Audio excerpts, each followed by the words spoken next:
अस्सलाम वालेकुम दोस्तों, कैसे हैं आप लोग। उम्मीद है आप तमाम खैरियत से होंगे। अगर आप मेरे चैनल पर पहली बार आए हैं तो चैनल को सब्सक्राइब कर लें और बेल आइकन को ज़रूर दबाएं। यकीन जानिए अगर आपने ऐसा कर लिया तो ये आपके इल्म में और नेकियों में बहुत इजाफा करेगा। आज गौर व फिक्र अगर हम इस बात पर करें कि इस्लाम को फॉलो करने वाले कम क्यों हैं, मसाजिद खाली क्यों हैं, होटल क्यों भरे हुए हैं, चौराहे क्यों भरे हुए हैं, लोग रोडों पर ज़्यादा बैठते हैं, मस्जिदों में कम आते हैं। कहने का मकसद यह है कि नमाजियों की तादाद कम कम कम होती क्यों चली जा रही है और लोग नमाज की तरफ क्यों नहीं आ रहे। लोगों से अगर ज़्यादा कहा जाए, ज़्यादा इसरार किया जाए, जैसे फॉर एग्ज़ाम्पल देवबंदी हजरात हमारे भाई जो हैं, अगर वो जमात लेकर किसी गांव में जाते हैं, वो बज़िद होते हैं, बहुत ज़्यादा इसरार करते हैं, बहुत ज़्यादा मोहल्लों में तबलीग करते हैं, तो लोग 1, 2, 3 टाइम की नमाज पढ़ते हैं और 1 हफ्ता तक पाबंदी की पढ़ते हैं, फिर उसके बाद क्यों छोड़ देते हैं। इसी तरीके से सुन्नी लोगों में तकरीरें की जाती हैं। इमाम साहब आपकी मस्जिदों में भी जाते होंगे, हमारे यहाँ भी ये शुरू हुआ था कि फजर की नमाज में इमाम साहब घर घर जाकर खटखटाते थे। नमाजी बड़े, नमाज पढ़ना भी शुरू की, 1-2 महीने तक बहुत मस्जिद में रौनक हुई, उसके बाद फिर बंद हो गए और फिर वो पढ़ते ही नहीं हैं। इसकी वजह क्या है? हमने इस पर गौर व फिक्र क्यों नहीं की? गौर व फिक्र अगर हम करेंगे तो हमें मालूम ये होगा कि आज हम जिस दुनिया में एंटर हो चुके हैं, हम जिस दुनिया में आज रहते हैं, उस दुनिया में इंसान की ज़िंदगी में बहुत ज़्यादा जद्दोजहद है। वो रिज़्क के पीछे बहुत ज़्यादा भाग रहा है और ये हकीकत है। इस चीज़ से मुँह नहीं मोड़ना है कि हर शख्स 5 वक्त की नमाज मस्जिद में आकर बाजमात नहीं पढ़ सकता। ये बात हम जितनी जल्दी एक्सेप्ट कर लेंगे उतना ही हमारे लिए भलाई है। होता ये है कि जो लोग तबलीग करते हैं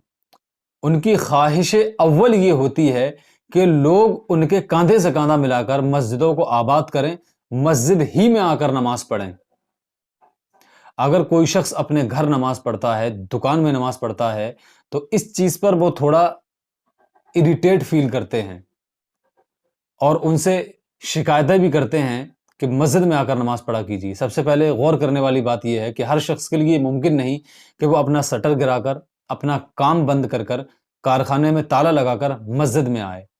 इस चीज़ को हमें बहुत गौर करना है, इसे एक्सेप्ट भी करना है। और नबी अकरम सल्लल्लाहु ताला अलैहि वसल्लम ने हमें सहूलियात भी दी हैं, इजाज़त दी है कि हम जिस कंडीशन में रहते हैं उस कंडीशन में रहकर हमें इस्लाम को फॉलो करना है। और नबी अकरम सल्लल्लाहु ताला अलैहि वसल्लम ने यह भी इरशाद फरमाया कि मैं उस शख्स को सख्त नापसंद करता हूं जो दीन की खातिर अपनी दुनिया को बेकार कर ले,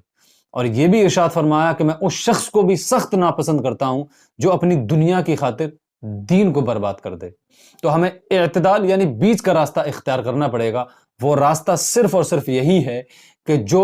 बुजुर्ग हजरात हैं जिन्हें रिस्क नहीं तलाश करना है,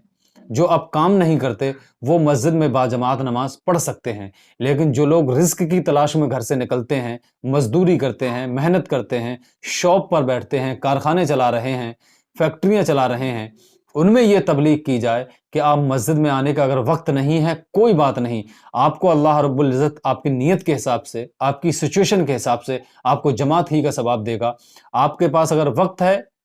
तो आप वुज़ू करके वही नमाज पढ़ लें, और अगर इतना भी वक्त नहीं है कि आप फजर की नमाज या ज़ोहर की नमाज वक्त पर अदा कर सकें, अगर वक्त निकल जाए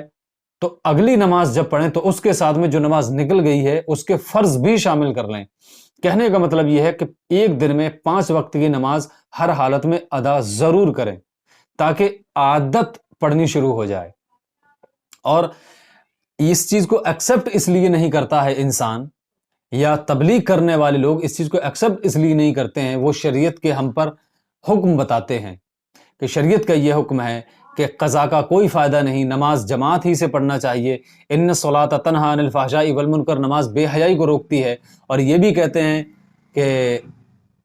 एक आयत है, वो अभी मेरे जहन में नहीं आ रही है, हाँ, इन्न सलात कानत अलल मुमिनीना किताब मौक़ूता, कि बेशक मुसलमानों पर नमाज फ़र्ज़ है अपने तयशुदा वक्त में, यानी जो वक्त मुकर्रर कर दिया गया है उसी वक्त नमाज अदा करें। ये बात बिल्कुल सही है, ऑथेंटिक बात है, कुरानिक बात है। قرآن کہہ رہا ہے کہ نماز کو اس کے وقت پر ادا کریں، لیکن سمجھنے کی، غور و فکر کرنے کی بات آج یہ ضرور غور و فکر اس بات پر کریں کہ ہم اس آیت کو کسی شخص کو تبلیغ کرنے کے لیے جب استعمال کرتے ہیں تو ہماری خواہش اول یہ ہوتی ہے کہ وہ مسجد میں آ کر وقت مقررہ پر نماز جماعت کے ساتھ ادا کرے، لیکن ایمانداری سے سوچئے، وہی جماعت سے نماز ادا کرنے والے شخص کا اگر پیر ٹوٹ جائے اور وہ بستر پر اپنے گھر نماز پڑھے تو دنیا میں ایسا کون شخص ہوگا یا کون ایسا عالم ہوگا یا کون ایسا امام ہوگا جو یہ کہے گا کہ بڑا عجیب آدمی ہے، گھر رہ کے نماز پڑھتا ہے، بہت برا ہے؟ یہ جملہ کوئی استعمال نہیں کرے گا۔ سارے لوگ، امام، محدث، تمام بڑے بڑے عالم اس کی تعریفیں کریں گے اور بیانات میں اس کا ذکر بڑے پراؤڈ طریقے سے کریں گے، لوگوں میں موٹیویشن پیدا ہو، اس وجہ سے یہ واقعہ بتائیں گے کہ ایک نمازی نوجوان ہے جو 5 وقت کی نماز جماعت کے ساتھ پڑھتا ہے، لیکن اس کے ساتھ ایک سانحہ پیش آ گیا ہے، ایک حادثہ پیش آ گیا ہے، اس کی ٹانگ ٹوٹ گئی ہے تو وہ بستر ہی پہ نماز پڑھتا ہے، بہت بہترین شخص ہے، خوف الہی دل میں ہو تو ایسا ہو، مطلب ایک پوزیٹو پوائنٹ آف ویو سے اس کی جماعت سے نہ پڑھنے کی نماز کو بہت بڑا بتایا جائے گا، اس لیے بتایا جائے گا کیونکہ اس کی جو سچویشن ہے، اس کی جو پریشانی ہے، وہ ہم اپنی ماتھوں کی نگاہوں سے دیکھ رہے ہیں۔ لیکن عزیزان محترم، کچھ سچویشنز، کچھ کنڈیشنز، کچھ پرابلمز ایسی ہوتی ہیں جو ہم اپنی ماتھے کی آنکھوں سے نہیں دیکھ سکتے، لیکن اللہ رب العزت اس کو دیکھ سکتا ہے، کیونکہ وہ ان اللہ علی کل شیء قدیر ہے، وہ ہر چیز پہ قدرت رکھتا ہے۔ تو آپ یہ تبلیغ ضرور کریں کہ جو انسان جس سچویشن میں ہے وہ بہتر جانتا ہے، وہ مسجد میں اگر نہیں آ سکتا تو اپنے گھر، اپنے کارخانے، اپنے دکان پر نماز ضرور پڑھے، اور اگر ظہر کی اذان ہو گئی وہ وہاں بھی نماز نہیں پڑھ سکتا جہاں ہے، تو جب نماز کا وقت نکل جائے اور عصر کی نماز کا وقت ہو تو عصر کے ساتھ ظہر کی قضا کے فرض پڑھ لے، اور اگر دونوں نمازیں نہیں پڑھ پایا ہے تو مغرب میں ظہر اور عصر دونوں کے فرض پڑھ لے، اور اگر مغرب کی بھی نکل گئی ہے اس کے رزق تلاش کرنے کے چکر میں تو جب وہ گھر جائے تو عشاء کا وقت فجر تک ہوتا ہے، عشاء کی نماز قاعدے کے ساتھ ادا کرے، کیونکہ وہ جو ہے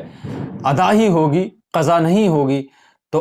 عشاء کی تو کم سے کم ادا پڑھ لے گا، اور اس کے ساتھ جو پچھلی نمازیں قضا ہوئی ہیں ان کے فرض بھی پڑھ لے۔ کہنے کا مطلب یہ ہے کہ ہر مسلمان کو آج 5 وقت نماز پڑھنے کی تعلیم ہر حالت میں دی جائے، لیکن جس سچویشن وہ رہ رہا ہے اسی سچویشن میں۔ اسی پیغام کے ساتھ شاید آپ بات سمجھ گئے ہوں گے۔ السلام علیکم، ملتے ہیں اگلے ویڈیو میں، تب تک کے لیے خدا حافظ۔